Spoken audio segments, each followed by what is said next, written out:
इनमें से 3 सेक्टर्स जो हैं वो नॉन पोजेशन हैं और एक सेक्टर जो है वो पोजेशन सेक्टर है। सेक्टर ई की अगर बात की जाए तो 28 से 32 की ब्रैकेट में नॉर्मल प्लॉट, सेक्टर वी में बहुत तेजी से घर बनना स्टार्ट हो चुके हैं।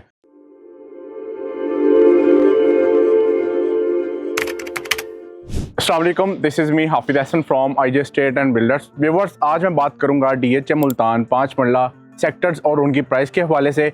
सबसे पहले अगर बात की जाए डीएचए मुल्तान में 5 मरला के 4 ब्लॉक्स हैं, जिनमें sector P, sector T, sector ई और सेक्टर वी है। इनमें से 3 सेक्टर्स जो हैं वो नॉन पोजेशन हैं और एक सेक्टर जो है वो पोजेशन सेक्टर है। अगर सेक्टर पी और सेक्टर टी की बात की जाए नॉन पोजेशन सेक्टर्स की, तो यहाँ पे आपको नॉर्मल प्लॉट 16 लाख से 18 लाख की ब्रैकेट में देखने को मिलता है और अगर कैटेगरी प्लॉट की बात की जाए तो वो आपको 18 से 25 लाख की ब्रैकेट में देखने को मिलता है कॉस्ट ऑफ लैंड। और अगर यहाँ पे डेवलपमेंट चार्जेस की बात की जाए तो 9 लाख रुपया यहाँ पे डेवलपमेंट चार्जेस हैं। सेक्टर ई की अगर बात की जाए तो 28 से 32 की ब्रैकेट में नॉर्मल प्लॉट, 32 से 35 की ब्रैकेट में कैटेगरी प्लॉट आपको देखने को मिलता है और यहाँ भी डेवलपमेंट चार्जेस 9 लाख हैं। अगर सेक्टर वी पोजेशन सेक्टर की बात की जाए तो यहाँ पे आपको 16 से 22 की ब्रैकेट में नॉर्मल प्लॉट और अगर कैटेगरी प्लॉट की बात की जाए तो वो आपको यहाँ पे 22 से 25 लाख की ब्रैकेट में देखने को मिलता है और सेक्टर वी में बहुत तेजी से घर बनना स्टार्ट हो चुके हैं। और अगर यहाँ पे डेवलपमेंट चार्जेस की बात की जाए तो यहाँ पे 14 लाख रुपया डेवलपमेंट चार्जेस हैं। मजीद इस तरह की इंफॉर्मेटिव वीडियोस के